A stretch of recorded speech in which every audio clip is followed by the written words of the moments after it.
Lelaki tidak bercerita tapi bla bla bla bla bla. Ya, itu adalah kalimat yang sebetulnya udah nggak relate ya harusnya ya. Di tahun 2025 ini harusnya kita udah mulai concern sama yang namanya mental health, apalagi buat para pria nih. Jangan ini ya, jangan kayak gitulah. Kalian harus bercerita gitu. Minimal kalau kalian tidak bisa mendapatkan solusi dari orang lain, minimal sampah yang ada di dalam diri kalian tuh keluar dari dalam diri kalian gitu. Jangan sampai ibarat kalian numpuk sampah di rumah gitu kan. Dalam rumah kalian tuh nanti bakal muncul belatung, laler dan sebagainya, bau. Nah, sampah tuh kan harus dibuang gitu ya. Perihal dibuang jadi apa itu bukan urusan kalian. Yang penting buang dulu aja keluar gitu. Dan itu juga sama seperti yang ada di dalam perasaan kalian gitu. Jadi buang sampahnya, cerita ke orang lain gitu. Jadi jangan diem, jangan dipendam seperti yang dikasih tau nama buku ini, Breaking the Silence, karya Astrid Savitri. Pertama kali gue lihat buku ini tuh kayak buku apaan nih gitu kan, ilustrasinya kayak gini gitu kan. Gue kirain buku yang kayak anak-anak hardcore metal gitu. Ternyata isinya itu ngebahas tentang ya itu kayak konten gue sih sebenarnya, kayak yang ini nih, lelaki harus bercerita. Jadi intinya laki tuh banyak diem gitu, laki banyak dipendam. Kenapa? Karena ya dari dulu emang diajarinnya kayak gitu, kayak nggak boleh nangis, terus kayak jangan cengeng, ya sama aja sih, jangan nangis, jangan cengeng gitu kan, terus kayak harus kuat gitu kan, harus ini, harus itu, harus punya mental yang teguh lawan gitu. Padahal kita kan sama aja manusia gitu ya, punya rasa rapuh, punya rasa sedih.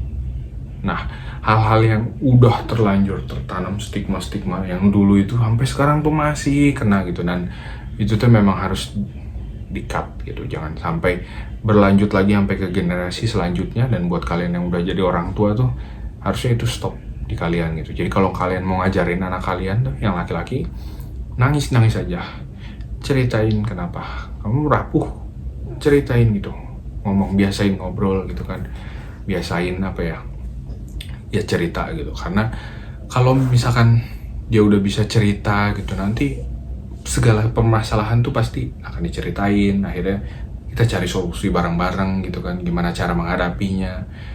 Ya minimal kalau nggak dapet solusi dan cara menghadapinya, minimal ya dia lega gitu. Karena gue yakin curhat tuh kan, istilah curhat dibuat untuk ya kita berbagi stres lah gitu, relief gitu, istilahnya ya gitulah, memberikan perasaan lega gitu. Jadi gue suka banget Indonesia kenapa bilang curhat gitu, kayak istilahnya gue pengen curhat dong, kayak gue pengen ngelepasin beban gue nih gitu kan, kayak aduh beban gue banyak banget, gue pengen cerita nih gitu kan. Nah itulah namanya curhat gitu, istilah yang keren sih menurut gue, curhat gitu. Nah jadi laki-laki juga harus seperti itu gitu. Di buku ini karya perempuan yang wow, gue respect banget sih sama perempuan ini gitu. Kayak jarang banget ada yang bisa memahami laki-laki menurut gue. Dia risetnya keren banget sih menurut gue, dan ini relate, dan gue yakin lu juga bakal ngangguk-ngangguk para pria gitu kan setelah baca buku ini. Jadi ya ini gue bacain sedikit ya sinopsisnya. Real men don't cry. Yes, dari dulu kita udah diajarin kayak gitu ya. Laki sejati tidak boleh menunjukkan air mata, harus nantiasa tegar, kuat, tidak cengeng. Pada akhirnya banyak laki-laki yang jadi emotionally unavailable ya. Jadi kayak mati rasa aja gitu, kita nggak ngerasain emosi aja karena dituntutnya ya harus kuat, harus tegar gitu. Jadi kayak sedih itu kayak jangan sedih gitu kan, kayak menantang semua itulah gitu. Seiring berjalannya waktu mereka jadi terbiasa menekan emosi untuk segala hal termasuk menangis. Pertanyaannya kenapa nggak boleh? Ya maksudnya kenapa nggak boleh meluapkan emosi gitu kan? Air mata diciptakan sebagai bagian tubuh dari manusia. Melarang seseorang menangis sama saja melarangnya jadi manusia. Padahal stereotip bahwa menangis adalah tanda kelemahan bagi laki-laki tidak didasarkan pada kenyataan, dan sejujurnya penting bagi semua orang, laki-laki maupun perempuan, untuk merasa bebas mengekspresikan emosinya dengan sehat. Buku ini membawa kita memahami emosi dan frustasi yang terpendam dalam diri laki-laki. Sebagai laki-laki, kalian bisa belajar untuk merasa lebih nyaman dan menunjukkan emosi secara sehat. Dan bagi perempuan, kalian bisa membantu laki-laki di sekitar untuk memahami bahwa mengekspresikan emosi secara sehat itu sama sekali tidak salah. Yes, jadi buat laki-laki kalian harus baca buku ini supaya kalian membiasakan diri untuk mulai bercerita dan lain sebagainya. Kalau bisa nonton konten gue ini juga, karena ini adalah sedikit keluh kesah gue juga gitu, terus cerita juga dari sudut pandang gue dan teman-teman gue yang suka curhat gitu kan. Jadi ini relate banget lah konten gue, dan buku ini keren banget. Dan buat perempuan juga gitu kan, misalkan kalian ingin memahami pasangan kalian, ingin memahami keluarga kalian juga gitu kan, dia laki-laki kenapa sih kayak gitu kan, ini buku yang tepat banget. Kalian harus baca buku ini, karena di zaman sekarang tuh kan ngeri juga sebetulnya, apa-apa akhirnya udahan gitu kan. Nah, hal-hal seperti itu gitu kan, wah gue tahu banyak, apalagi di luar negeri gitu kan. Di luar negeri itu kayak gampang banget mau udahan gitu kan. Kalau misalkan nggak happy, terus sedikit stres gitu kan, atau udahan gitu. Kalau di Indonesia kita beruntungnya masih punya agama, terus keluarga juga masih masih merangkul gitu kan, dan lain sebagainya gitu. Kalau di luar negeri kan kayak bebas, lu terserah mau ngapain juga, bukan urusan gua gitu kan. Nah, di Indonesia kita masih punya hal-hal seperti itu, dan di tahun 2025 ini gue berharap kita lebih aware lah sama yang namanya mental health. Kita nggak tahu tuh beban orang-orang tuh seperti apa, terus masa lalunya kayak gimana, apa yang dia hadapi sekarang gitu kan. Jadi buanglah pemikiran kayak cemen lo gitu doang aja, lemah gitu doang aja, stres gitu doang aja, bla bla bla. Itu jangan kayak gitu. Jadi mulai aware gitu sama lingkungan, mulai lebih care juga nih sama orang-orang di sekitar kita, karena kita nggak tahu nih apa yang dialamin gitu kan, apa yang akan dia hadapi.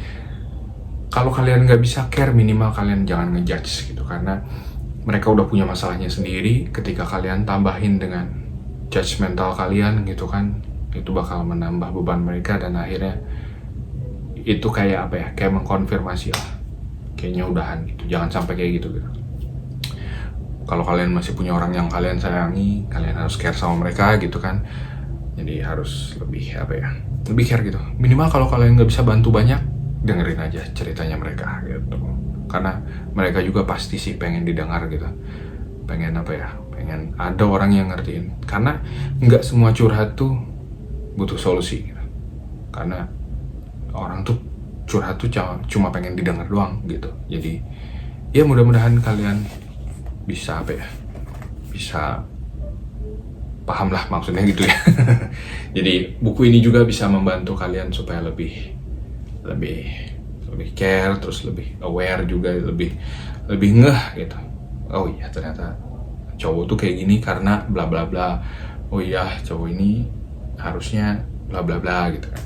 Baca aja buku ini. Oh, coba lihat deh. Dia terdiri dari berapa bab? Cetakan pertamanya 2024 sih, emang baru bukunya. Oh, babnya banyak gitu ya. Cuma dia bagi jadi 2 bagian. Yang pertama silent struggle, yang kedua unmasking men's emotion. Jadi di bagian pertama tuh kayak ngebahas tentang laki-laki dan kesehatan mental, toxic masculinity, terus kenapa laki-laki nggak boleh menangis, terus ada juga tuh tentang laki-laki alpha gitu kan, terus laki-laki nggak butuh bantuan, terus kenapa laki-laki menyembunyikan emosinya, terus ayah juga tuh dibahas nih, ayah dan kesehatan mentalnya gitu. Sebagian kedua tuh mengenali emosi, manifestasi emosi laki-laki, terus kekuatan regulasi emosi, terus bagaimana cara merangkul ekspresi emosi gitu. Jadi buku ini lengkap banget, satu paket yang worth it buat kalian beli supaya kalian bisa memahami dan bisa membantu lah ya sesama pria gitu. Dan wanita juga, thank you banget yang udah baca buku ini. Semoga bisa bisa membantu entah keluarga kalian, pasangan kalian, siapapun itu. Oke, mungkin di video kali ini itu bisa gue bahas. Thank you so much yang udah nonton. See you next time. God bless you.